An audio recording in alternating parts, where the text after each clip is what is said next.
অহংকার অত্যন্ত বলশালী হয়। এই অহংকার মানুষকে কখনো নত হতে দেয় না।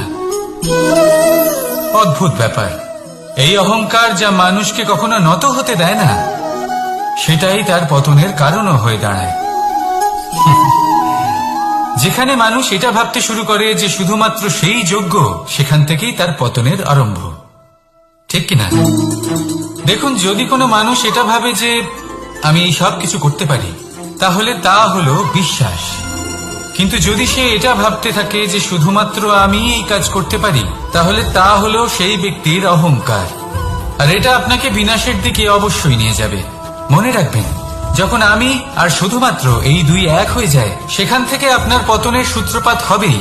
তাই আপনি কখনোই এই অহংকারের চক্রব্যূহে ফেঁসে যাবেন না। বিশ্বাস রাখুন নিজের ওপর এবং অন্যের ওপরও। আর মনে রাখবেন, বিশ্বাসের মধ্যে বিশ্বের প্রত্যেকটা বস্তু বসবাস করে।